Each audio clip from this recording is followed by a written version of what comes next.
আসসালামু আলাইকুম। টেকনোলজি পল্লীর পক্ষ থেকে আজকে আমরা আবারও হাজির হয়েছি।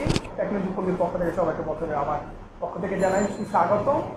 আমাদের সাথে আজকে আবারও আমাদের হাজির হয়েছে সকল স্টুডেন্ট। আমরা আজকে আবারও আমাদের সকল স্টুডেন্টের সফলতার গল্প নিয়ে আপনাদের সাথে কাজ করব, বা আমরা পুরো সময়টা জুড়ে আমরা থাকবো। তো প্রথমে আমরা একটু আমাদের ফর্মালিটিসটা, টেকনিক্যাল ব্যাপারগুলো একটু সেরে নিয়ে আমরা লাইভটাতে আসবো।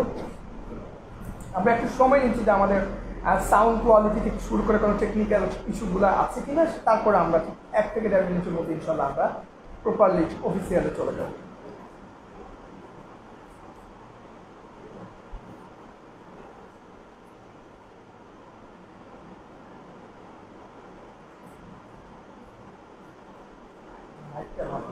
হ্যাঁ স্যার, লাইটিংটা ভালো আসছে। হ্যাঁ,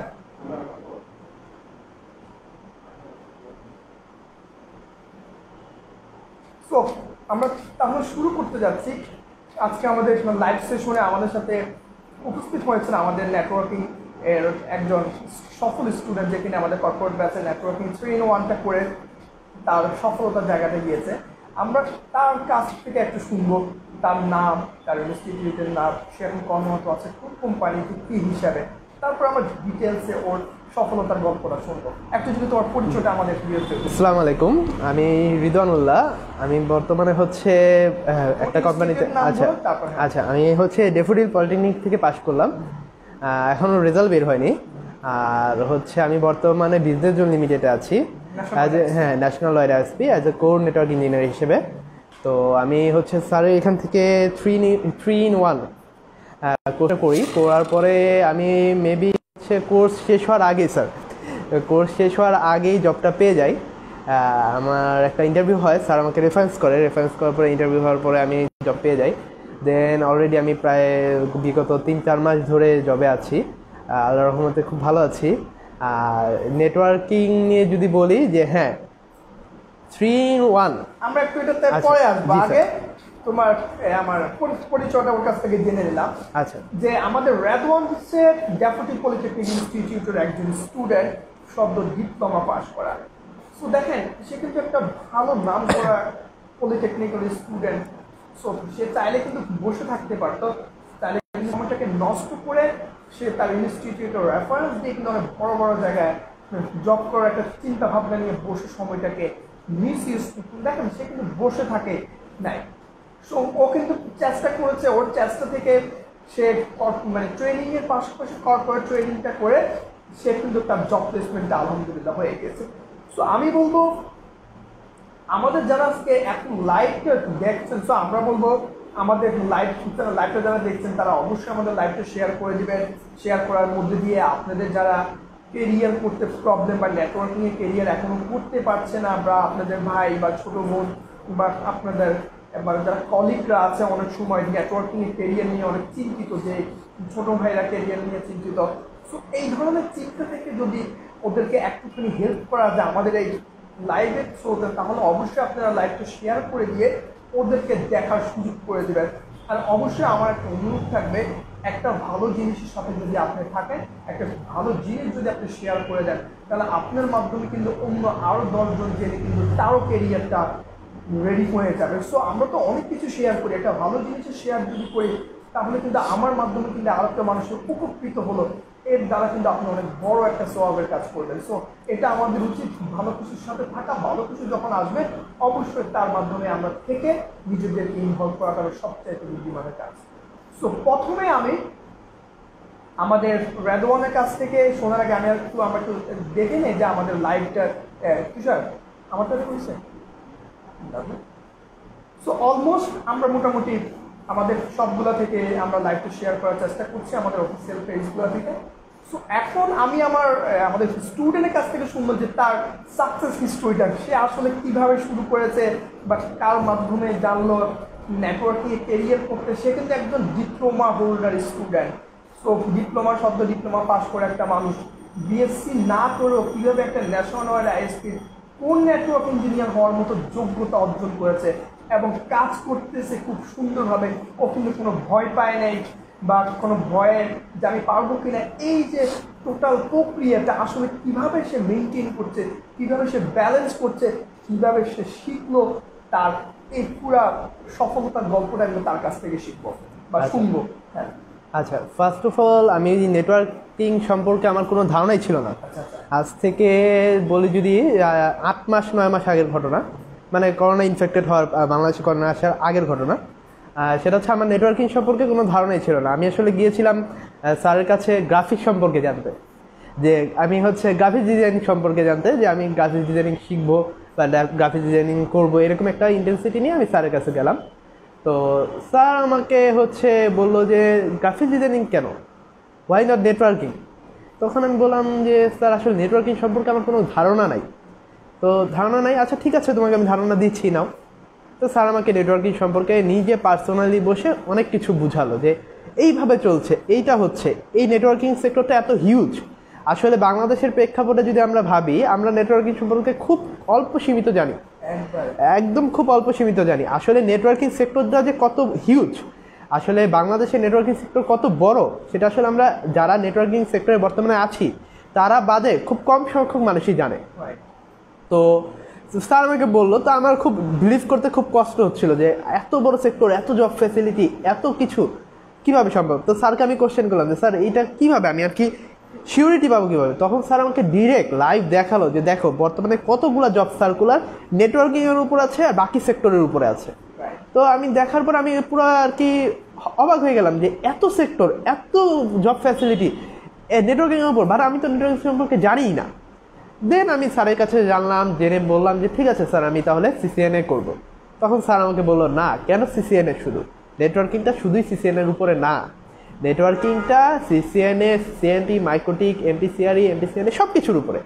তো তুমি 3-in-1 একটা কোর্স আছে, এটার উপরে করো, তাহলে হবে কি তুমি নেটওয়ার্কিং সম্পর্কে একটা প্রপার ধারণা পাবে, প্রপার একটা স্কিল পাবে, ক্যারিয়ারটা দাঁড়িয়ে যাবে।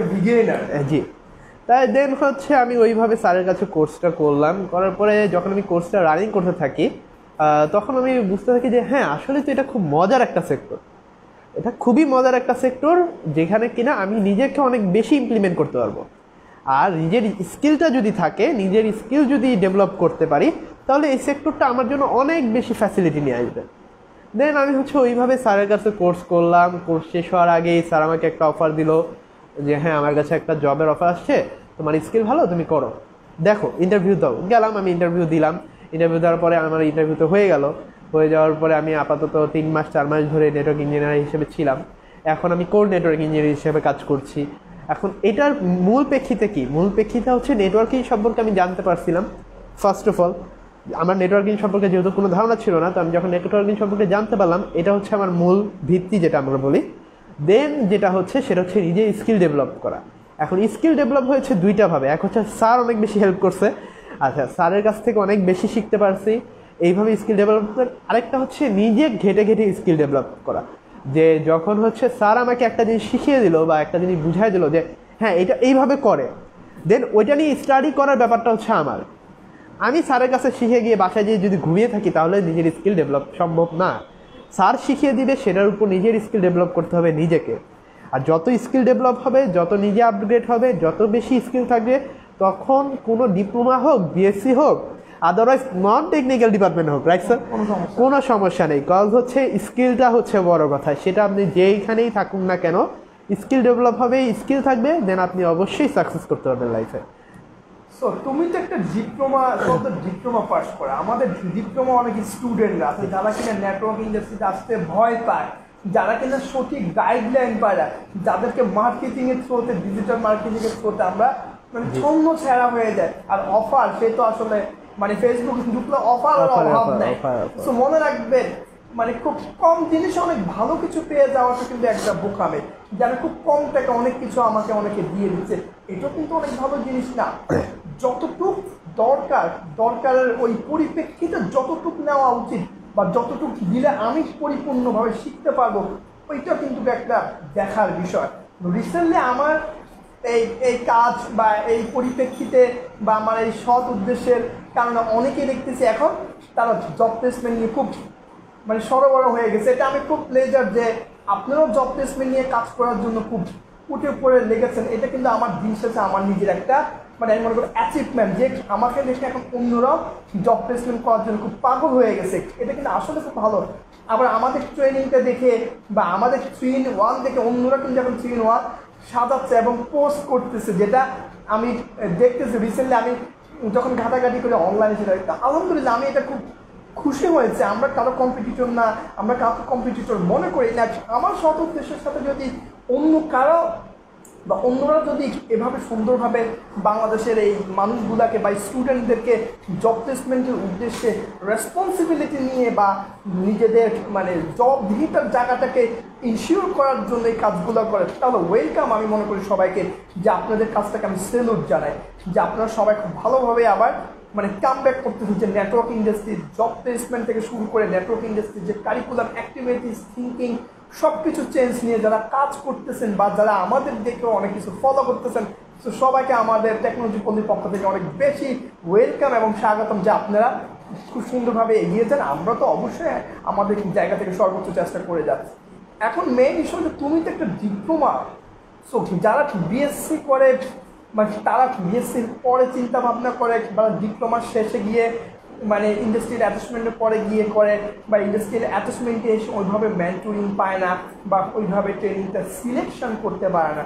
তোমার ক্ষেত্রে তুমি কী বলবে, যে তুমি তো ড্যাফোডিলের মতো অনেক বড় একটা ইনস্টিটিউটের স্টুডেন্ট, তুমি সিলেকশনটা আসলে কীভাবে করলা, যে নেটওয়ার্কিংয়ের 3-in-1 বা এই কেরিয়ারে আসার উদ্দেশ্যটা কী, যে এটা নিয়ে আমি আসলে যারা কেরিয়ার নিয়ে আসতে চাচ্ছে তাদের উদ্দেশ্যে কী বলবা, যে তারা আসলে এটা আসার জন্য কী কী করতে পারে? আচ্ছা, ফার্স্ট অফ অল আমি যদি বলি যে আমি কিভাবে এটা সিলেকশন করলাম, সেটা হচ্ছে আমি যখন আপনার কাছ থেকে জানলাম নেটওয়ার্কিং সেক্টরটা কী, নেটওয়ার্কিং সেক্টরটা নিয়ে আমি বাসায় গিয়ে খুব গবেষণা করলাম কয়েকদিন।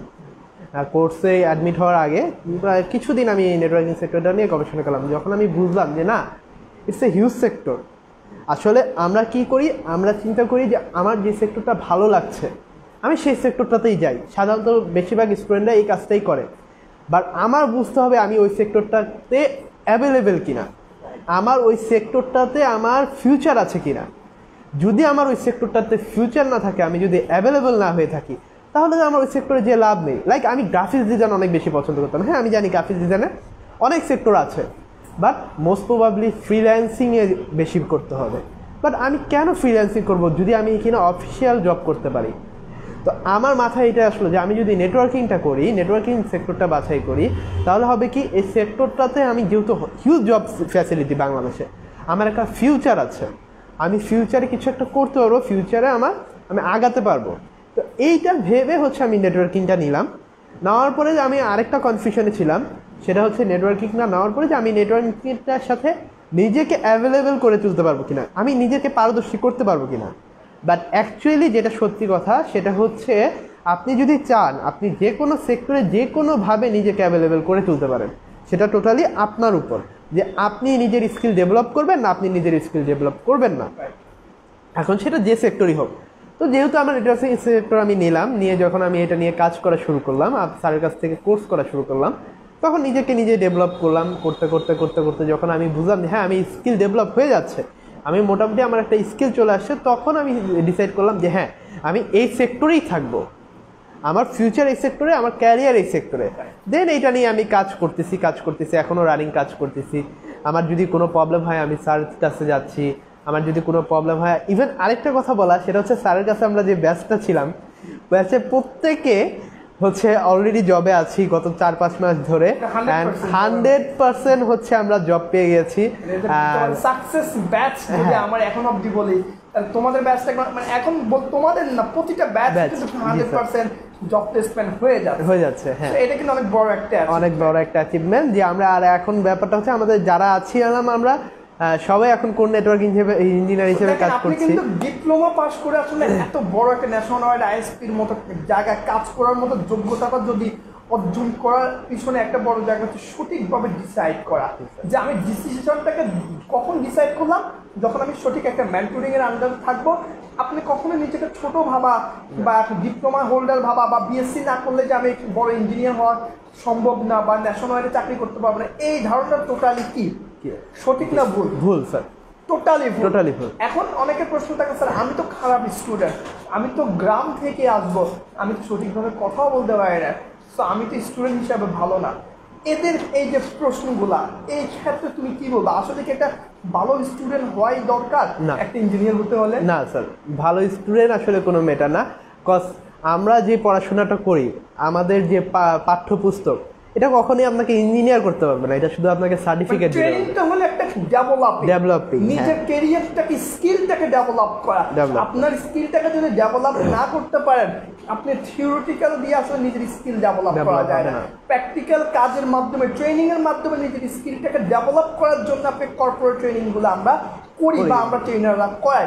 তো সেক্ষেত্রে আপনি ওইভাবে সিলেক্ট করতে হবে। এখানে কে খারাপ, কে ভালো, কে নিজেকে মানে খারাপ স্টুডেন্ট ভাবতেছেন, এটা বড় কথা না। আপনি যদি মনে করেন স্যার আমি খারাপ স্টুডেন্ট হতে পারি, কিন্তু আমি পরিশ্রম করার আমার মানে অ্যাবিলিটি আছে, আমি আপনার কথা অনুযায়ী কাজ করতে পারবো ইনশাল্লাহ, আমাকে যদি একটা কাজ দেখিয়ে দেওয়া হয়, সবাই যেভাবে পারে আমিও পারবো, এটা আহামরি অনেক কঠিন বা এমন কিছু যে মানে একটা খারাপ স্টুডেন্ট পারবে না, বা নিজেকে খারাপ যে ভাবছে বা ডিপ্লোমা হোল্ডার হিসেবে সেই কোর্সটা বা ট্রেনিংটা করতে পারবে না, এমন কোনো কি বাধা বা প্রতিবন্ধকতা কি আছে? না স্যার, এরকম কোনো প্রতিবন্ধকতা নেই। খালি এটা ভাবতে হবে সবসময় যে একজন বিএসসি ইঞ্জিনিয়ার যাতে আমার পাশে ডেস্কে বসে আমাকে বলতে পারে যে ভাই আমাকে একটু দেখা দেন না, আমি একটু দেখি কিভাবে করতেছেন কাজটা, নিজের অ্যাবিলিটিটা এইভাবে রেডি করতে হবে। এক্স্যাক্টলি একটা কথা বলতে আমার খুবই পছন্দ হয়েছে যে একটা ডিপ্লোমা দাঁড়িয়ে 4 বছর পরে যে জবে থাকে, ঠিক একটা বিএসসি হোল্ডার তার ভুল ডিসিশন করার কারণে সেম পজিশনে না থেকে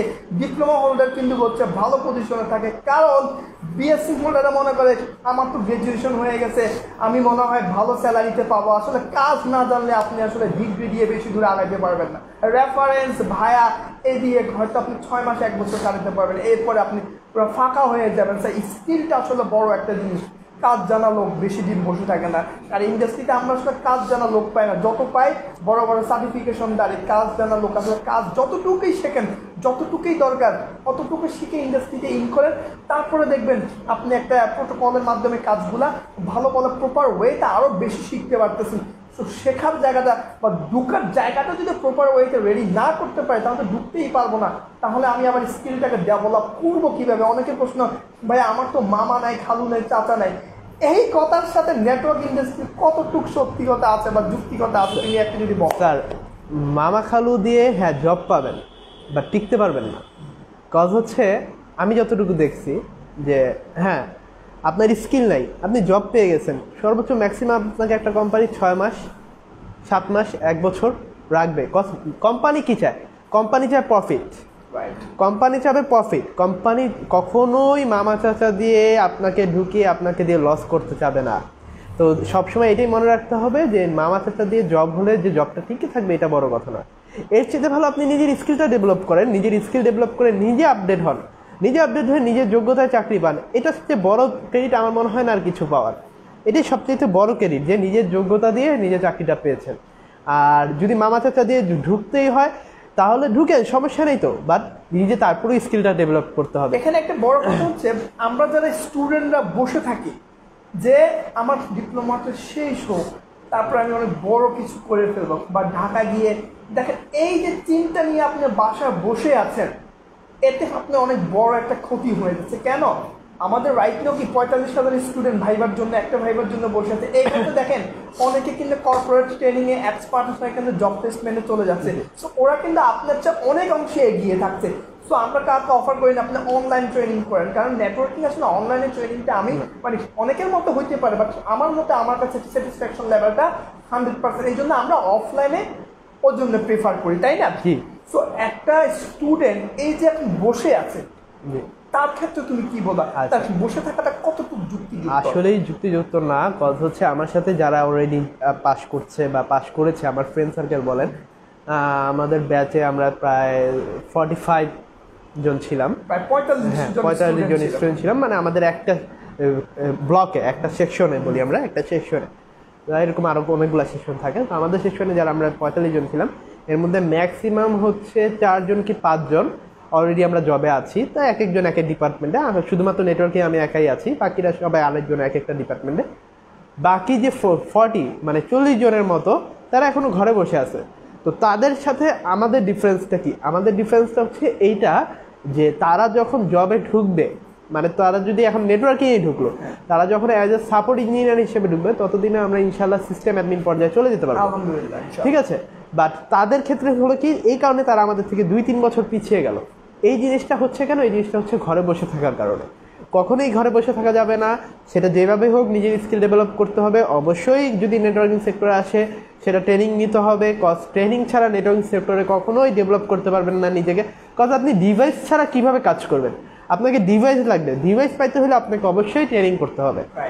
আর যদি ডিভাইস না থাকে, আপনি 1000 কোর্স করেন বাসায় বসে, আপনি দেখে গেলেন ওই পাঠ্যপুস্তক বইয়ের মতো সারাদিন পড়ে গেলেন, বাট ইমপ্লিমেন্ট করার জায়গাটা পাইলেন না। অবশ্যই ইমপ্লিমেন্ট করতে হলে কোনো টেকনিক্যাল যে এইগুলা ট্রেনিং সেন্টার আছে সেগুলোতে জব ট্রেনিং করতে হবে, দেন আপনি নিজেকে ডেভেলপ করতে পারবেন। আদারওয়াইজ ডেভেলপ করা সম্ভব না। আরেকটা কথা যেটা হচ্ছে, এই যে আমরা বেশিরভাগ করি কি, আমরা চিন্তা করি যে হ্যাঁ আমার পড়াশোনা শেষ, আমি আরও হায়ার ডিগ্রি নেব, আমি বিএসসি করছি আমি এমএসসি করব, আমি এমএসসি করছি আমি পিএইচডি করব। করুন না, বাট পাশাপাশি জবটা করতে তো সমস্যা নেই, জব করুন, জবের পাশাপাশি করুন। কতদিন আর বাসায় বসে থেকে পিএইচডি করবেন, বিএসসি করবেন, এমএসসি করবেন? করেন, সব কিছুই করেন, বাট জবের পাশাপাশি। কজ জব না করে তো আপনি নিজের পায়ে নিজে দাঁড়াতে পারবেন না কখনই। কজ আপনারই একটা ফ্রেন্ড যখন হচ্ছে বিএসসি করে জবে ঢুকে যাবে, আপনি তখন এমএসসির জন্য বসে থাকবেন। সে দেখা গেছে 4-5 বছরে যখন একটা সিস্টেম অ্যাডমিন পর্যায়ে পৌঁছে যাবে, তখন আপনি জবের আশায় বসে আছেন। তো আপনি আগে আছেন না সে আগে আছে? আপনি তার থেকে 5-4 বছর পিছিয়ে যাচ্ছেন। আর বর্তমানে এই 21st সেঞ্চুরিতে হচ্ছে আপনি যদি পিছিয়ে যান, তাহলে ব্যাকআপ নিয়ে আগানো খুব বড় টাফ ব্যাপার, ঠিক আছে। আর আমার স্যার আমাকে একটা কথা বলছিল সবসময়, যে কখনো ভাববা না যে তুমি কোথা থেকে আসছো কোথায় যাবা, সবসময় শুধু ভাববা যে হ্যাঁ আমি নিজের স্কিলটা ডেভেলপ করব, নিজে আগে যাব, দেখবা এমনিই তোমাকে সবাই রাখছে, তোমার কখনো কোথাও আটকাইতে হবে না। আর আমি এখন এটা পাচ্ছি যে আমাকে এখন হ্যাঁ আসলে সব জায়গায় ডাকছে, আবার কখনোই ওই জবের জন্য যে ইন্টারভিউর জন্য বসে থাকা এটা আমার লাগতেছে না স্যার। এই স্কিল দেখেন, সে মানে কত স্মার্টলি নিজেকে দাঁড় করিয়ে ফেলছে একজন মানে ডিপ্লোমা হোল্ডার, মানে নিজেকে কখনো এখন বিএসসির সাথে সে কন্টেস্ট করে, একজন বিএসসি আসুক সেও যাবে। আই হোপ সো, আমার কনফিডেন্ট থেকে আমি বলতে পারি যে আমার এই স্টুডেন্টকে নিতে হবে, কারণ সেই স্কিল, আমরা সব স্কিল পিপলকে খুঁজি যে আমার কোম্পানিতে যে সার্ভিস দিবে, এই সার্ভিসটা পাওয়ার পর তাকে আমার কোম্পানির যে প্রফিটটা আসবে ওখান থেকে কিছু স্যালারি রেমুনেশন হিসেবে তাকে প্রোভাইড করবো। সো আপনি যদি কোম্পানিকে কিছু না দিতে পারেন, কোম্পানি কেন আপনাকে দিবে ভাই? সো এটা হচ্ছে একদম সরল স্বীকারোক্তি। নিজে কিছু শিখতে পারলে কোম্পানিকে যদি কিছু দিতে পারেন, কোম্পানি তার পরিপ্রেক্ষিতে আপনাকে কিছু দিবেন। পৃথিবীতে সব কিছু হয় গিভ অ্যান্ড টেক। সো আপনি কিছু না দিতে পারলে কোম্পানি আপনাকে হাইস্ট 3 মাস 4 মাস শেখাবে, এরপরে আবার কিক আউট করে দিবে। এই চাকরির কোনো লাভ নেই। নিজেকে স্কিল করে তারপরে একটা জায়গা যান, দেখবেন ইনশাল্লাহ আপনি যে কোনো জায়গায় আপনাকে ডাকবে, যে কোনো বড় বড় জায়গায় সুইচ করলে তখন স্যালারিটা অটোমেটিকলি 20 থেকে 30, 30 থেকে 35, 40 অটোমেটিকলি হবে, আপনাকে কেউ মানে বলতে হবে না। সো নিজেকে স্কিলফুল করেন। বাসায় যারা বসে আছেন, বাসায় যারা বসে থেকে মানে মুভি দেখছেন, টেরর মুভি, যারা আমরা বিভিন্ন নাটক ওয়েব সিরিজ দেখছি, আহা এটা আমাদের জীবনে কত বড় একটা ক্ষতি। বছর শেষ হলে বুঝতে পারবো। বছরে এই শেষ ক্লান্তি লগ নিয়ে এসে নিজেকে একটা প্রশ্ন করেন, আপনি আপনার ফ্রেন্ডের চেয়ে কত দূর এগিয়ে আছেন? আমরা সবাই বিশ্বাস অনলাইন, আমি অনলাইনে অনেক ফ্রি সার্টিফাইড হয়েছি। এই সার্টিফিকেশনের কতটুকু গ্রহণযোগ্যতা আছে? তুমি রাইট নাও একটা কোম্পানিতে আছো, তুমি বলো অনলাইনে এই ফ্রি সার্টিফিকেশনটা আপনার জন্য একটা ক্ষতির কারণ হতে পারে, কারণ আপনি কোনো কিছু স্কিল না হয়ে অনলাইন সার্টিফিকেট নিয়ে বলতেন স্যার আমি তো সার্টিফাইড। কীভাবে সার্টিফাইড হলেন? তো মনে রাখবেন, কেউ যদি ফ্রি কিছু আপনাকে দেয়, এই ফ্রিতে যদি আপনি অনেক খুশি হয়ে যান, এতে আপনার হয়তো বা সার্টিফাইড অ্যাজ এ আপনি একটা কি সার্টিফিকেট পেলেন, বাট স্কিল হলেন না, এই সার্টিফিকেটের কোনো দাম নেই। আপনি সার্টিফিকেট, আমাদের স্টুডেন্ট একটাই স্টুডেন্ট আমাদের ভেন্ডর সার্টিফাইড দেয় না, ভেন্ডর সার্টিফাইড হয় না। সো তারা কিন্তু সবাই উইদাউট ভেন্ডর সার্টিফিকেশনে জব হয়েছে, এবং বাংলাদেশের নাম করা অনেকগুলো ন্যাশনাল ওয়াইডে বলেন, গ্রুপ অফ কোম্পানিতে বলেন, আলহামদুলিল্লাহ অনেক বড় বড় কোম্পানিতে জব প্লেসমেন্ট হচ্ছে। স্যার এখানে আরেকটা কথা আছে স্যার, সেটা হচ্ছে অনেকেই ভাবে যে জব যখন আমরা খুঁজি বা যখন জবের জন্য যাই, তখন অনেকেই ভাবে যে ওইখানে একটা রিকোয়ারমেন্ট থাকে যে 1 year experience, 2 year experience, 3 year experience, যে আমি তো ফ্রেশার, আমি কেন তাহলে 1 year এক্সপিরিয়েন্স আমি কোথায় পাবো, 2 year এক্সপিরিয়েন্স আমি কোথায় পাবো? অ্যাকচুয়ালি এই জিনিসটা একটু যদি বলতাম তাহলে ভালো হতো না। হ্যাঁ, সেটা হচ্ছে 1 ইয়ার এক্সপিরিয়েন্স আসলে কি বোঝাচ্ছে। 1 ইয়ার এক্সপিরিয়েন্স হচ্ছে যে কিনা জবে আছে তার জন্য 1 ইয়ার এক্সপিরিয়েন্স, আপনার আমার জন্য না। যারা আমরা ফ্রেশার আছি তাদের জন্য 1 ইয়ার এক্সপিরিয়েন্স না, তাদের জন্য কি আমরা কোনো কোর্স করেছি কিনা, রিয়েল ডিভাইসে আমরা কোনো কোর্স করেছি কিনা, ওইটা আপনি এক্সপিরিয়েন্স হিসেবে শো করতে পারবেন যে হ্যাঁ আমি রিয়েল ডিভাইসে কাজ করেছি, আমার স্কিল আছে, আমি হচ্ছে এই জন্য এসেছি। আমার 1 ইয়ার এক্সপিরিয়েন্স নেই, বাট আমার 3 মাসে স্কিল আছে, আমি 3 মাস বা 6 মাস আমি ডিভাইস নিয়ে কাজ করেছি, আমি এই 6 মাসে ডিভাইস ইমপ্লিমেন্ট করতে পারি, আপনি দেন আমি করে দেখাচ্ছি। তখন দেখা গেছে যে একজন 2 ইয়ার্স এক্সপিরিয়েন্সের একজন লোক আসছে, সে এসে ইন্টারভিউ দিচ্ছে, আপনি হচ্ছে কিন্তু রিয়েল ডিভাইসে কাজ করেনি, কিন্তু 2 ইয়ার্স এক্সপিরিয়েন্স। বিকজ অনেক কোম্পানি আছে যারা কিনা ইমপ্লিমেন্ট লোক নিয়েছে, মানে জব ফ্যাসিলিটি দিয়েছে, বাট ডিভাইসে কাজ করতে দেয়নি, বাট 2 ইয়ার্স এক্সপিরিয়েন্স হয়ে গেছে, জাস্ট ফোন ধরছে, কথা বলছে, কাস্টমার সার্ভিস দিছে, বাট ইমপ্লিমেন্ট করেনি কোনো কিছু। আবার অনেক কোম্পানি আছে সাথে সাথে ইমপ্লিমেন্ট করতে দেয়, যদি আপনি পারেন অবশ্যই আপনাকে ইমপ্লিমেন্ট করতে দিবে, না পারলে তো অবশ্যই আপনাকে ইমপ্লিমেন্ট করতে দিবে না। তো দেখা গেছে উনিও আসছে জব ইন্টারভিউ দিতে, আপনিও গেছেন, বাট আপনি রিয়েল ডিভাইসে কাজ করছেন, উনি রিয়েল ডিভাইসে কাজ করেন, বাট ওনার এক্সপিরিয়েন্স আছে, আপনার এক্সপিরিয়েন্স নেই, অবশ্যই আপনাকে নিবে, কজ হচ্ছে আপনি রিয়েল ডিভাইসে কাজ করছেন। আপনাকে একটা যদি ট্রাভেল শুট দেয় আপনি ইজিলি ট্রাভেল শুটটা করতে পারবেন, বা তাকে যদি ট্রাভেল শুট দেয় সে ভাববে, ভেবে ভেবে ভেবে ভেবে তার টাইম শেষ, দেন সে নট আউট গেট আউট। তো এই জিনিসটা করতে হবে, সেটা হচ্ছে এক্সপিরিয়েন্স ডাজন্ট ম্যাটার, আপনাকে অবশ্যই স্কিলড হতে হবে। রাইট, এই জিনিসটা খুবই গুরুত্বপূর্ণ। আর একটা প্রশ্ন হচ্ছে, মানে সবাই বলে নেটওয়ার্কিং এ সিসিএনএ করে আপনি বড় ইঞ্জিনিয়ার হয়ে যাবেন, এই প্রশ্নের আনসার তুমি কিভাবে দিবা? তুমি আসলে সিসিএনএ দিয়ে আসলে মানে কত দূর আগাইতে পারবা, এই জিনিসটা যদি একটা। আচ্ছা, সিসিএনএ নেটওয়ার্কিং এ সিসিএনএ হ্যাঁ, নেটওয়ার্কিং এর বেসিক হচ্ছে সিসিএনএ করতে হবে, এটা মাস্ট বি, ঠিক আছে। সিসিএনএ করলাম, বাট সিসিএনএ করে কতটুকু? আপনি সুইচ পর্যন্ত থাকবেন, সুইচে কে সীমাবদ্ধ থাকবেন? নেটওয়ার্কিং জগৎটা আসলে হিউজ। প্রথমে গিয়ে তো তোমাকে সিসকোতে হাত দিবে না। আপনি যদি ফার্স্টে কোনো জবে ঢুকেন, আপনাকে ফার্স্টে কোনো ডিভাইস দিবে না ইমপ্লিমেন্ট করার জন্য, কজ হচ্ছে আপনি ফ্রেশার। তো দেখা গেছে প্রথমেই আপনি সিসিএনএ ইমপ্লিমেন্ট করতে পারবেন না, সাপোর্টের জন্য পাবো, মনিটরিং এর জন্য। সো ইমপ্লিমেন্টিং এর জায়গাটা আমাকে সিসকোটা কখনোই দিবে না, যেটা আমরা মানে ভুল ধারণা যে আমরা নেটওয়ার্কিং মানে কি সিসিএনএ মানে নেটওয়ার্কিং। আপনার মনে আছে কিনা, আমিও কিন্তু ফার্স্ট কোশ্চেন নিয়ে করছিলাম যে স্যার সিসিএনএ করবো, নেটওয়ার্কিং মানে কি সিসিএনএ করবো। আমি একটা কথা বলি যে আমরা কোনো ভাই ট্রেনিং এর জন্য আপনাকে অফার করবো না, আমাদের এখানে আসলে আপনি কেরিয়ার করার জন্য আসবেন, নিজেকে দাঁড় করানোর জন্য আসবেন। কারণ বাবা মার অনেক বড় একটা আমাদের আশা থাকে, আমার এই ছেলেটাকে যেন প্রফেশনাল, যখন আমার পরে পড়বে এটা সমস্যা নেই, তো যখন একটা ইনভেস্ট হয় ওর পিছনে, ও যদি একটা কেরিয়ারটাকে সুন্দরভাবে তৈরি না করতে, তখন বাবা মারা কিন্তু অনেক হতাশ হয়ে যায় যে আমার ছেলেকে এতগুলো টাকা দিয়ে মানে প্রফেশনাল একটা ট্রেনিং করলো, সে কোনো জব প্লেসমেন্ট হলো না, এটা কিন্তু অনেক বড় একটা খারাপ লাগে। তখন কিন্তু মন থেকে একটা কষ্ট চলে আসে যে আমার এই ছেলেটা এতগুলো টাকা দিয়ে হলো, তখন তাকেও কিন্তু পরবর্তীতে তার যদি কোনো ট্রেনিং বা ডেভেলপিং হতে চায় তখন কিন্তু তার সেটা হয় না। সো এই ক্ষেত্রে কিন্তু মানে অনেক বড় একটা ভূমিকা পালন করে যে প্রথম যে আপনি সিদ্ধান্ত নেবেন, ওই সিদ্ধান্ত যেন মানে পারফেক্টভাবে হয়, যেন আপনার মেন্টরিংটা খুব মানে সঠিকভাবে, আমরা অনেক সঠিক মেন্টরিংয়ের কারণে, গাইডলাইনের কারণে নেটওয়ার্ক ইন্ডাস্ট্রি থেকে ভুলভাল অনেক কিছু জেনে আমরা সিসিএনএ করি এর কাছ থেকে, মাইক্রোডিক করি এর কাছ থেকে, বলি যে তুমি সিসিএনএ করলে আসলে এটা হচ্ছে আপনার কেরিয়ারে একটা সময়টা নষ্ট হবে, সঠিকভাবে প্ল্যানিং না জানলে, সঠিকভাবে কেরিয়ার না করলে। এখানে স্যার আরেকটা কথা ছিল, সেটা হচ্ছে অনেকেই দেখা গেছে যে সিসিএনএ মাইক্রোটিক এগুলো বাদ দিয়ে ভাবে যে নেটওয়ার্কিং সেক্টর, ও মা আমি সাইবার সিকিউরিটি করবো না, হ্যাঁ, আবার ভাবে যে না ও আমি লিনাক্স করব, আমি সার্ভার নিয়ে কাজ করব, উইন্ডোজ নিয়ে কাজ করব, এগুলো নিয়ে কাজ করবো। আসলে না, প্রত্যেকটা জিনিসের হ্যাঁ, তারপরে সার্ভার, তারপরে সিকিউরিটি। দেখেন একটা বাড়ি তৈরি করতে ফার্স্ট আমরা কি করি? স্ট্রাকচার তৈরি করি, আমরা প্রথমে কি করি? আর্কিটেক্ট করি। তারপর দেখেন বাড়িটা ডিজাইন করার জন্য, কনফিগারেশনের জন্য আমরা আর্কিটেক্টে দিয়ে আমরা বাড়ির ভিতর যে স্ট্রাকচার ডিজাইনটা আছে সেটা কিন্তু একটা ইঞ্জিনিয়ার স্ট্রাকচার ডিজাইনটা করে। সো দেখেন একটা ইঞ্জিনিয়ার আগে স্ট্রাকচার ইমপ্লিমেন্টেশন, যেটাকে আমরা ইনফ্রাস্ট্রাকচার বলি নেটওয়ার্কিংয়ের ভাষায়, আপনি ইনফ্রাস্ট্রাকচার ডিজাইন করার আগে আপনি কীভাবে সিস্টেম, যে একটা বাড়ি তৈরি করার আগে ওই বাড়িতে ঢুকতে হলে ওই সিস্টেম আপনি তৈরি করে দিয়ে বাড়ি তো আগে তৈরি করতে হবে, তারপরে সিস্টেম করে দেন কীভাবে ওই বাড়িতে ঢুকতে হবে, কোন সিকিউরিটি মেনটেন করে। সো আমি জানি না বাড়ি তৈরি করতে কোন সিকিউরিটি কোন সিস্টেম মেনটেন করে বাড়িতে ঢুকবো, এটা কি কোনো সঠিক নিয়ম হলো না।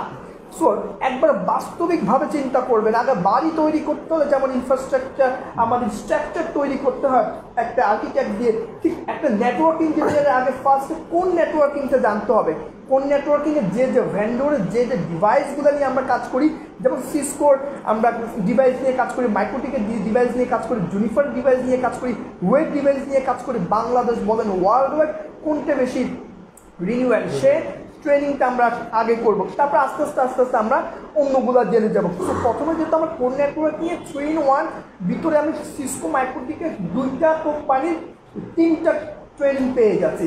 সো আপনি কোর নেটওয়ার্কিংটা যদি জেনে যান, আপনার নেটওয়ার্কিংয়ের ইনফ্রাস্ট্রাকচারটা খুব সহজে প্রথম অবস্থাতে বুঝে যাবেন এবং জেনে যাবেন যে কীভাবে একটা নেটওয়ার্কিং তৈরি করতে হয়, ডিজাইন করতে হয়, ইমপ্লিমেন্ট করতে হয়। আগে যদি এগুলো জেনে যান তাহলে পরে আর সমস্যা নাই।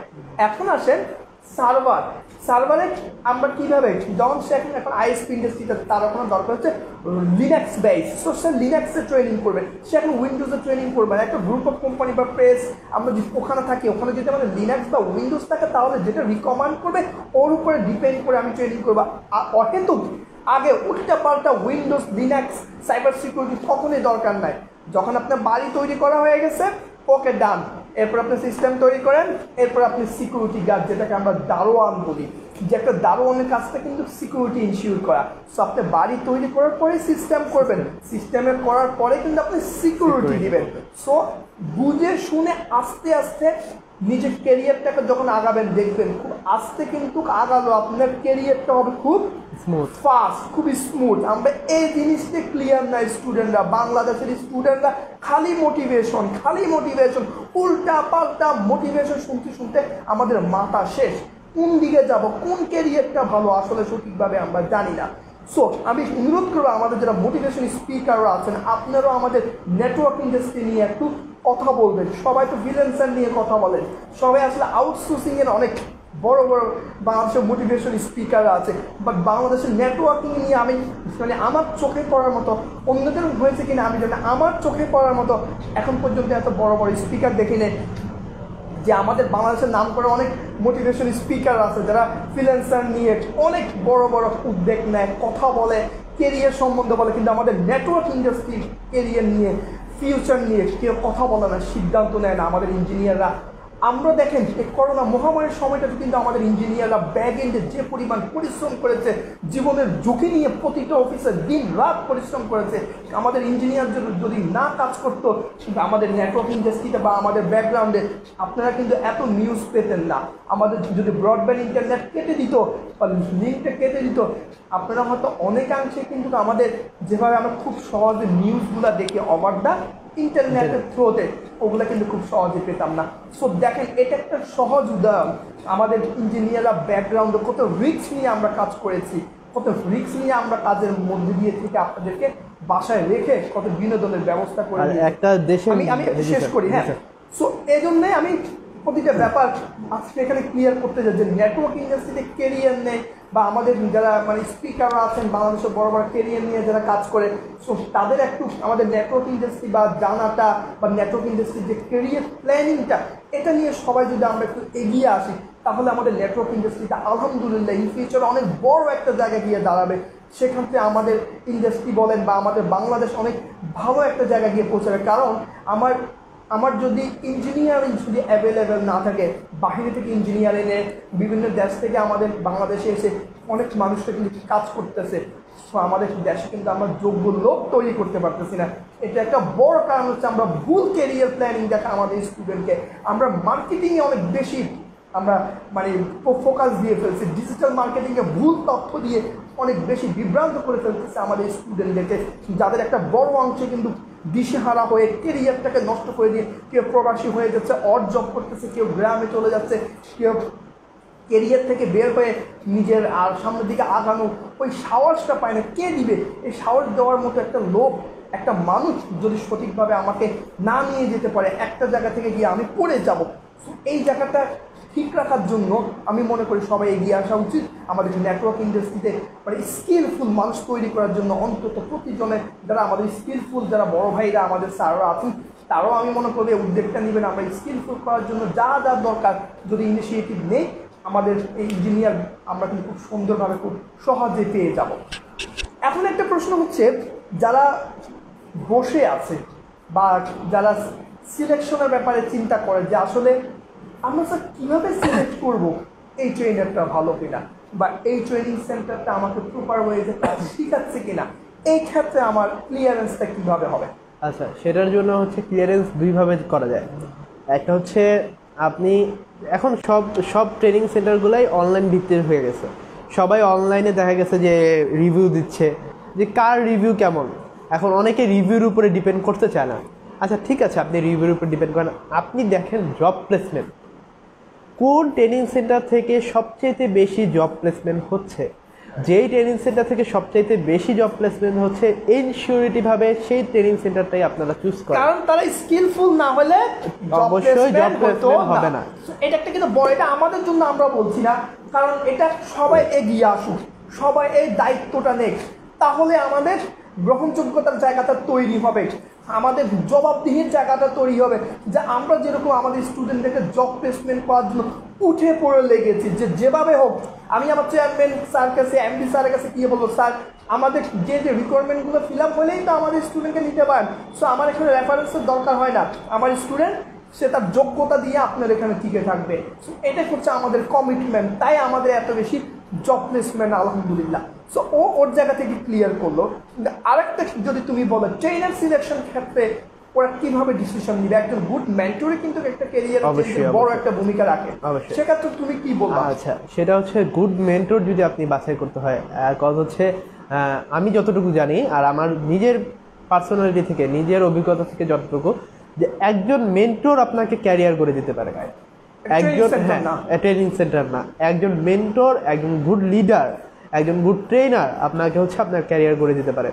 তো আপনার ক্যারিয়ার যদি গড়তেই হয় অবশ্যই আপনাকে একজন গুড মেন্টর লাগবে, অবশ্যই একজন আপনার গুড ট্রেনার লাগবে। সেটা বাছাই করতে হলে আপনার কিছু পদক্ষেপ আছে যেগুলো দিয়ে আপনি বাছাই করতে পারেন। সেটা হচ্ছে আপনি দেখেন না বাংলাদেশে কয়েকজন আছে আমাদের ট্রেনার যারা কিনা ওয়েল নোন, বাংলাদেশে খুব সীমিত আকারে ওয়েল নোন ট্রেনার আছে। তো তাদের সম্পর্কে আপনি ইচ্ছা করলে জানতে পারবেন যে তারা সেই ট্রেনারগুলো কোথায় ট্রেনিং করাচ্ছে, ঠিক আছে? সেখান থেকে আপনি একটা রিসার্চ করে সেখান থেকে আপনি জানতে পারবেন যে কোন ট্রেনারটা হচ্ছে ওয়েল নোন। এখন ট্রেনার যদি ওয়েল নোন না হয়, এটার সাথেও জব প্লেসমেন্টের একটা সম্পর্ক আছে স্যার। সেটা কীভাবে? আপনার ট্রেনার যদি ওয়েল নোন না হয় আপনাকে জব প্লেসমেন্ট দিবে কে? তো যে ট্রেনিং সেন্টার বা যেই ট্রেনার আপনার সবচেয়ে বেশি জব প্লেসমেন্ট করতেছে অবশ্যই সেই ট্রেনার ওয়েল নোন, সেই ট্রেনার ওয়েল লিডার, সেই ট্রেনারে বেস্ট আমার মতে।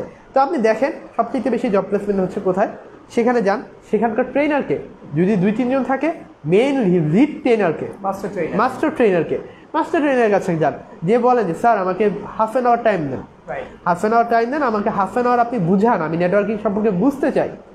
ওই হাফ অ্যান আওয়ার আপনি ডিসাইড করতে পারবেন আসলে সেই ট্রেনারের কাছে আপনি ট্রেনিং করবেন কি করবেন না। এরকম আপনি সব ট্রেনারের কাছে যান, 4-5টার কাছে গেলে আপনি অলরেডি বুঝে যাবেন যে আপনি কোন ট্রেনারের কাছে আপনি কোর্সটা করতে চান বা আপনি ট্রেন নিতে চান আর আপনার ক্যারিয়ার করতে চান। That's it, it's very simple processing. এটা একটা খুব, এখন অনেকে বলেন স্যার মানে আমাদের তো আসলে ক্যারিয়ারটা বা আমি জব পাবো কিনা বা আমি ট্রেনিং করলাম তো আমাকে 100% ইনশিওর দিবেন কিনা, এই ধারণাটা একদম ভুল। আপনি যদি 100% প্রপার ওয়েতে কাজ শেখেন, আপনি যদি বাসায় প্র্যাকটিস করেন, আমি আপনাকে জব দিতে হবে না ভাই।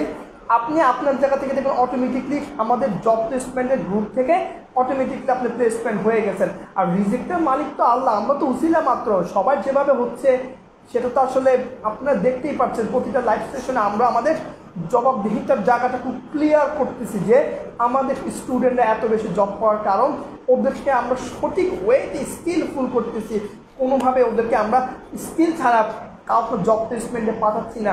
আগে আমার নিজের কাছে ও ইন্টারভিউ দিবে, কাজটা ভালোভাবে বুঝিয়ে দিবে, ওর ইন্টারভিউ প্রশ্নগুলো আমার কাছে ভালোভাবে পারলে দেন তাকে আমি ইন্টারভিউ প্যানেলে পাঠাবো। সো এটা হচ্ছে আমাদের নিয়ম। সো আরেকটা প্রশ্ন হচ্ছে, যারা কিনা মনে করছে স্যার আমি এখনও করোনার ভয়ে কিন্তু ঢাকা আসতে পারতেছি না, বা আমি কিভাবে শিখবো, অনলাইনে আমি শিখতে পারবো কিনা, বা অনলাইনে শেখাটা আমার জন্য কতটুকু প্রপার হবে, বা অনেকে আমাদের অনলাইনে অফার করতেছে যে স্যার আমি অনলাইনে শিখলে মানে কতটুকু শিখতে পারবো, এই ক্ষেত্রটা আসলে আমার ক্লিয়ার করার কিছু নেই। আপনি অনলাইনে কতটুকু শিখতে পারবেন সেটা আপনার মেধার উপরে, আপনার নেওয়ার উপরে ডিপেন্ড করবে, ঠিক আছে? এটা নিয়ে আমাদের কোনো, আমি যেটা বলি আসলে নেটওয়ার্কিং এর ডিভাইস বেস যেহেতু কাজ, হাতে ধরে ক্লাস এনভায়রনমেন্টে ডিভাইসে কাজটা শিখলে আপনার সাথে ডিভাইসের সাথে একটা ফ্রেন্ডলি রিলেশন হবে, ভয়টা কেটে যাবে। সেটা আসলে অনলাইনে অনেকাংশে হয়ে উঠে না, যেহেতু আমি নিজে অনলাইনে অনেক ক্লাস নেই। সো এখন একটা প্রশ্ন হচ্ছে, তুমি কাজটা শেখার ক্ষেত্রে তুমি কি ডিভাইস পেয়েছো, মাইক্রোটিক ডিভাইস নিয়ে? 100% স্যার। আর শুধু মাইক্রোটিক ডিভাইস না, বলতে গেলে সিসকো সুইচ থেকে শুরু করে যত ধরনের ডিভাইস আমরা হচ্ছে একটা আইএসপিতে, লোকাল আইএসপিতে বলেন, ন্যাশনাল ওয়েড আইএসপিতে বলেন, আইআইজিতে বলেন, যে ডিভাইসগুলো আমরা সাধারণত ইউজ করে থাকি সেগুলো সবগুলোই আমরা ট্রেনিংয়ে পেয়েছি। মানে আমার কথা হচ্ছে এই ডিভাইসের ভয়, যে মাইক্রোটিকে স্যার আমি কাজটা করবো, বা মাইক্রোটিক আমাকে ডিভাইসটা দেওয়া হবে কিনা, মানে মাইক্রোটিক ডিভাইসটা তুমি যে পেলা এর পরিপ্রেক্ষিতে তোমার মানে ভয়টা কত অংশে কেটে গিয়েছে? সেটা হচ্ছে যখন আমাকে জবে যাওয়ার পরে ফার্স্ট দিন মাইক্রোটিক হাতে ধরা দিল, যে হ্যাঁ মাইক্রোটিক একটা কোর নেটওয়ার্কে যাওয়ার পরেই যখন মাইক্রোটিকে অ্যাক্সেস দিয়ে দিল যে হ্যাঁ তুমি কাজ করো, তখন আমি সেম ইন্টারফেস, সেম জিআইইউ জিইউআই সব কিছু সেম, তো আমার ভয়ের কি আছে? কজ আমি তো এটা অলরেডি করে অভ্যস্ত, আমি মাইক্রোটিকে কাজ করে অলরেডি অভ্যস্ত, সেম জিনিস আমি ওইখানেই করতেছি, জাস্ট ওইটা ছোট আকারে ওইটা বৃহৎ আকারে, দ্যাটস ইট, আর কোনো সমস্যাই নেই। আর যখন আপনি হচ্ছে ছোট ছোট মাইক্রোটিক দিয়ে কাজ করে অভ্যস্ত হয়ে যাবেন, তখন হচ্ছে আপনাকে বড় মাইক্রোটিক দেখ আর একটা বিশাল একটা একই সেম কাজগুলা, ইন্টারফেসগুলা, গুইগুলা, মানে গ্রাফিক্যাল ইন্টারফেসগুলো সবকিছু কিন্তু খুবই ইজি না? হ্যাঁ। সো আমরা সবসময় বলি ডিভাইসে কাজ শিখেন, ভিএমওয়্যার থ্রুতে কাজ শিখে আসলে অনেক কিছুই ক্লিয়ার হওয়া যায় না। তোমার যে এখন রেসপন্সিবিলিটি, তুমি কি কি নিয়ে কাজ করছো? আচ্ছা, সিসকো ডিভাইস নিয়ে কাজ করতেছো? বর্তমানে হচ্ছে আমি জুনিপার নিয়ে কাজ করছি, সিসকো নিয়ে কাজ করছি, মাইক্রোটিক নিয়ে কাজ করছি। সো দেখছো তুমি ঢুকছো কিন্তু সিসকো মাইক্রোটিক নিয়ে, বাট এখন মাল্টিটাস্কিং ডিভাইসে ওয়াই নিয়ে কাজ করতেছি, অলরেডি সার্ভারের কাজ করতেছি। মোটামুটি দেখেন সে কিন্তু এখন প্রপার ওয়েতে সবগুলা জিনিস তার হাতে হাতে পেয়ে গেছে। এতে হয় কি, তুমি মাত্র শব্দ ডিপ্লোমা পাস করলাম, তোমার মনে বা বুকে মানে ভয়ের জায়গাটা এখন কতটুকু? তুমি কি আসলে এখন ভয় পাও কাজ করতে গিয়ে? অ্যাকচুয়ালি না, আমি এখন ভয় পাই না, ভয়টা কেটে গেছে না একদম। আমাদের ডিপ্লোমাতার স্টুডেন্টের জন্য তোমার কি আহ্বান থাকবে? তোমার ফ্রেন্ডরা বা তোমার বন্ধুরা যারা আছে তাদের উদ্দেশ্যে কি থাকবে? ওরা যখন বসে আছে, ডিসিশন নিতে পারছে না, সময়টাকে রাফ ইউজ করছে, কেউ বা ট্যুর করে, কেউ বা আনন্দ মজ মাস্তি করে সময়টাকে ইউজ করতেছে, এদের জন্য কত বড়? এদের জন্য হচ্ছে অবশ্যই আপনি স্কিল ডেভেলপ করেন, অবশ্যই যদি নেটওয়ার্কে আসতে হয় কোনো একটা ট্রেনারের কাছ থেকে ট্রেন নেন, ট্রেন নিয়ে, হ্যাঁ ট্রেন নেওয়ার সময় অবশ্যই মনে রাখতে হবে যে আপনি ডিপ্লোমা করছেন এটা মাথা রাখতে হবে না, আপনি বিএসসি করছেন এটাও মাথা রাখতে হবে না, আপনার মাথা রাখতে হবে আপনি একজন ইঞ্জিনিয়ার। যত তাড়াতাড়ি সে নিজেকে পা রাখবে, হ্যাঁ সেটাই, তত তাড়াতাড়ি সে কি আরেকজনের তুলনায় অনেক বেশি ইমপ্লিমেন্ট করতে পারবে এবং জব প্লেসমেন্টে এগিয়ে যাবে। হ্যাঁ, এখন প্রশ্ন হচ্ছে মানে টেকনোলজি পল্লীতে কেন আসবে? তুমি তো ঢাকার মধ্যে ছিলা, তুমি তো অন্য ট্রেনিং সেন্টার বা বড় বড় ট্রেনিং, বাট টেকনোলজি পল্লীকে সিলেক্ট করতে হলে তুমি কি বলবো? আচ্ছা, টেকনোলজি পল্লীতে সিলেক্ট করতে হলে অবশ্যই নাজাম স্যারের কাছে আসবেন একদিন, এসে অবশ্যই তার সাথে হাফ অ্যান আওয়ার বা 1 ঘন্টা হোক, 10 মিনিট হোক, 15 মিনিট হোক স্যারের সাথে স্পেন্ড করবেন। স্পেন্ড করলে আপনারা, আমি আশা করি আমার আর বলতে হবে না, আপনারা অলরেডি বুঝে যাবেন যে কেন টেকনোলজি পল্লী আপনি বাছাই করবেন। আর আমি আশা করি যে যদি টেকনোলজি পল্লী বাছাই করেন, হ্যাঁ শুধুমাত্র টেকনোলজি পল্লী বাছাই করলে যে আপনি নিজেকে ডেভেলপ করে ফেলবেন এটা আসলে না। অবশ্যই হ্যাঁ নিজাম স্যার অবশ্যই আপনাকে 100% ইনসিউরিটি দিবে, বাট অবশ্যই আপনাকেও নিজের থেকে 100% ইনসিউরিটি দিতে হবে যে হ্যাঁ আমি পারবো স্যার, আমি পারবো, আপনি আমাকে দেন, আমি নিচ্ছি। ওকে, দেন হচ্ছে দুজনে কম্পেয়ারে আপনি একটা ভালো ডেভেলপমেন্ট করতে পারবেন নিজেকে এবং নিজেকে একটা ভালো ক্যারিয়ার দিতে পারবেন। আদারওয়াইজ আপনি যেখানেই যান কোনো লাভ হবে না, তো নিজে ঠিক থাকুন। আর অবশ্যই নিজাম স্যারের সাথে এসে অবশ্যই হাফ অ্যান আওয়ার স্পেন্ড করবেন। আশা করি আপনার নেটওয়ার্কিং জগৎ সম্পর্কে যত ভয় ভীতি আছে সব মুছে যাবে, ইভেন আপনার নেটওয়ার্কিং সেক্টরটা অনেক বেশি ভালোবাসা তৈরি হবে। নেটওয়ার্কিং সেক্টর আসলে খুব মজার একটা ক্যারিয়ার, যেখানে পেইন নাই, অনেক বেশি কোডিং মুখস্থ করতে হয় না, অনেক বেশি চিন্তা নিয়ে কাজ করতে হয় না, totally device base, graphically base, একবারে টেনশনটা অনেক কম থাকে। এখানে খারাপ স্টুডেন্ট বা নিজেকে বোকা ভাবার কোনো, যে কেউ চাইলে এটা করে নিজেকে মানে যোগ্যতার পরিচয় দিয়ে নিজের প্লেসমেন্ট করে নিতে পারে ইনশাআল্লাহ।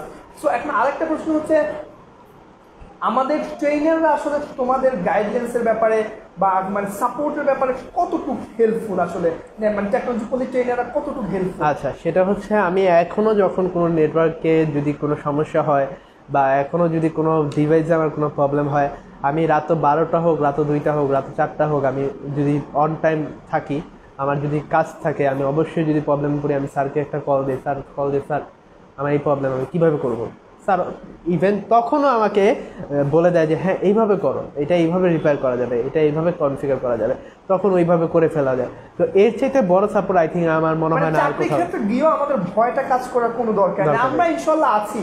আপনি যেখানেই যাবেন আপনার সাপোর্টে কিছু পাচ্ছেন না, কিছু বুঝতেছেন না, সেটা আমরা অবাধ ফোনে চেষ্টা করবো বা আমাদের টিম আছে সবসময় চেষ্টা করবে। বাট আমার প্রশ্ন আরেকটা হচ্ছে, টেকনোলজি পল্লীতে তো আসলে এখন টেকনোলজি পল্লী নেটওয়ার্কিং ট্রেনিংয়ের মাধ্যমে তোমার ধরো একটা ট্রেনিং করার পর তোমার জব প্লেসমেন্ট হওয়ার পরে তোমার কেমন লাগছে, আসলে কি অনুভূতি হচ্ছে বা কিরকম অনুভূতি হচ্ছে?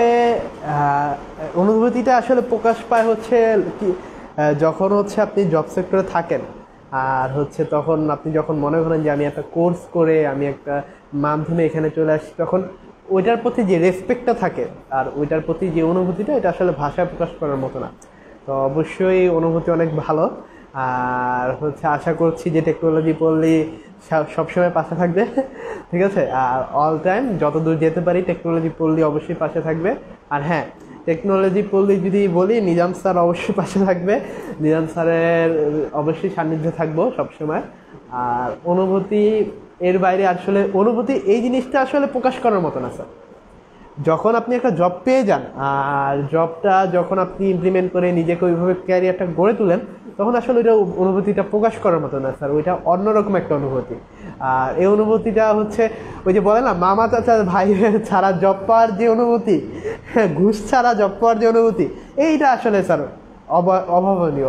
এটাই আমাদের সবচেয়ে বড় পাওয়া। আমাদের স্টুডেন্টরা আজকে ধাপিয়ে বেড়াবে, আলহামদুলিল্লাহ। আমরা ইন ফিউচারে বা আরো আমাদের জব প্লেসমেন্ট আসতেছে, আরো অনেক লাইভ আসতেছে, আলহামদুলিল্লাহ। আমরা কনফিডেন্ট নেটওয়ার্ক ইন্ডাস্ট্রিতে আমরা সফলতার পরিচয় দিয়ে আমরা জবাবদিহিতার জায়গা থেকে মানে কনফার্ম করে ইনশাল্লাহ আমাদের স্টুডেন্টদেরকে আমরা নিয়ে যাব একটা মানে ভালো একটা পজিশনে, সেটা আমাদের সবার মনে বিশ্বাস।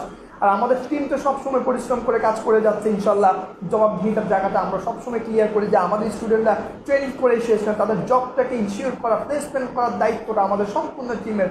আর যারা আমাদের এই জায়গাটা তৈরি করে দিচ্ছেন, প্রতিটা কোম্পানির chairman, MD, CEO, CTO, DGM, GM, সবাইকে অন্তঃস্থল থেকে ধন্যবাদ যে আপনারা একটি স্টুডেন্টকে নতুন হয়েও তাদেরকে সুযোগ করে দেওয়ার পরিপ্রেক্ষিতে কিন্তু আজকে তারা এখানে মানে নিজেদের জায়গাটা যোগ্য করে নিচ্ছে। উইদাউট এক্সপিরিয়েন্সে তারা জব প্লেসমেন্ট করা মানে যে হচ্ছে, তার একটা বড় অবদান কিন্তু আমাদের কোম্পানির চেয়ারম্যান এমডি স্যার। তো তাদের প্রতি আমার খুবই অনেক বেশি রেসপেক্ট থাকবে। আর যারা ওনাদের টিচার ছিলেন বা সহপাঠীরা ছিলেন, তাদের প্রতি আহ্বান থাকবে আপনাদের প্রতি যে আপনাদের হয়তো অনেকের হয়তো সময় হয় না বা আমাদের সাথে কথা বলার বা ওনাদের আমি সবসময় আগে ওনাদের টিচারদেরকে অনেক বেশি ধন্যবাদ দিতে চাই, যার মাধ্যমে আজকে রেডওয়ান তৈরি হয়েছে, আমাদের ডেভেলপিংয়ের মাধ্যমে ওর কেরিয়ারটা তৈরি হয়েছে। তো সর্বোপরি সবাইকে অনেক বেশি ধন্যবাদ দিতে চাই। এবং লাস্টে একটা কথা হচ্ছে, একজন বললো কি শ্রাবণ কি তোমার ফ্রেন্ড? তো স্যার আমিও ডিপ্লোমা ইঞ্জিনিয়ার, ও করেছে, ও সিদ্ধান্ত নিতে চায়, ওয়েলকাম। আপনার সিদ্ধান্ত অটুট থাকুক, সিদ্ধান্ত নিয়ে বসে থাকা যাবে না। মোটিভেশন পেয়ে আমরা এই করে ফেলবো ওই করে ফেলবো, কিন্তু মোটিভেশন একটা সময় যখন শরীরের মধ্যে জিটটা কমে যায়, তারপরে কিন্তু আমরা কিছু করতে পারি না। সো নামছেন যখন নেমেই পড়েন, দেখেন না কি হয়। হাঁটু পানিতে নেমে যদি উঠে চলে আসেন যে আমি ভিজে গেলাম, পুরো শরীর ভিজালাম না, তাহলে কিন্তু ফিল পাওয়া যায় না। ফিল পাওয়ার জন্য নামেন না, তারপরে দেখেন কেরিয়ার দাঁড়ায় কিনা, আপনি সাকসেসের জায়গাটা যেতে পারেন কিনা। সো আমরা ইনশাল্লাহ বিশ্বাস করি এটা অবশ্যই আপনার জায়গাটা আপনি পৌঁছাবেন, যদি আপনি সৎ, অনেস্টলি এবং কাজটাকে প্রপার ওয়েতে করতে পারেন। শেষ আমাদের একটা কথা থাকবে, আমাকে 9 তারিখে আমাদের ব্যাচের জন্য যারা আমাকে অনুরোধ করেছেন, আমাদের ব্যাচটা অলরেডি ফিল আপ হয়ে গেছে। আর 3-4টা সিটের জন্য আমাকে যারা কনফার্ম বলেছেন, স্যার আমি বলবো আপনারা রিসেন্টলি এসে আপনারা করে যাবেন, কারণ আমাদের খুব লিমিটেড আমাদের সিট থাকে। তো আমরা চাইলেও অবাধ্য ফোনে কারো কনফার্মেশন দিতে পারি না। যারা করতে চান আমাদের ম্যানেজারের সাথে কথা বলে অফিসে এসে আপনি অ্যাডমিশন কনফার্ম করবেন, তাহলে 9 তারিখ থেকে ইনশাল্লাহ আমরা নতুন ব্যাচ শুরু করব। ঠিক এরই মধ্য দিয়ে আজকে আমাদের সফলতার গল্প এই লাস্ট মোমেন্টে আমি একটা কথা সবাইকে বলতে চাই, আমরা যেভাবে চেষ্টা করছি আপনি আপনার জায়গা থেকে চেষ্টা করেন, সবাই আমাদের লাইফটাকে শেয়ারের মাধ্যমে অন্যকে তার কেরিয়ারটাকে সঠিকভাবে ইমপ্লিমেন্ট করার জন্য সুযোগ করে দেন। আপনার একটা শেয়ারে একটা মানুষের, একটা স্টুডেন্টের, একটা ছোটো ভাইয়ের, একটা কলিগের কেরিয়ারটা দাঁড়িয়ে যাবে। সো আমি আজকে এখানে বলবো আমাদের নতুন শাকিল বলছে কি আচ্ছা নিজাম ভাই, থ্যাংক ইউ ভেরি মাচ শাকিলকে। এই জন্য আমরা চেষ্টা করবো ইনশাল্লাহ নেটওয়ার্ক ইন্ডাস্ট্রিতে যতটুকু আমাদের সম্ভব, আপনারাও চেষ্টা করবেন আমাদের সাথে থাকার জন্য, টেকনোলজি পলির সাথে থাকার জন্য। আজকে আমরা লাস্টে একটা কথা সবসময় বলি, we will win not immediately but definitely ইনশাল্লাহ। সো আপনারাও বিশ্বাস করবেন, আপনিও ইনশাল্লাহ একদিন হবেন। তো এটা নিয়ে কোনো ভয় পাওয়ার কোনো কারণ নেই। নেক্সট এপিসোডে আবারও দেখা হবে নতুন কোনো সাকসেস স্টোরি, নতুন কোনো সফলতার গল্প শোনার জন্য। ওই পর্যন্ত সবাই ভালো থাকবেন। আজকে এখানে শেষ করলাম। আল্লাহ হাফেজ, ভালো থাকবেন। আগামী এপিসোডে আবারও দেখা হবে। আল্লাহ হাফেজ।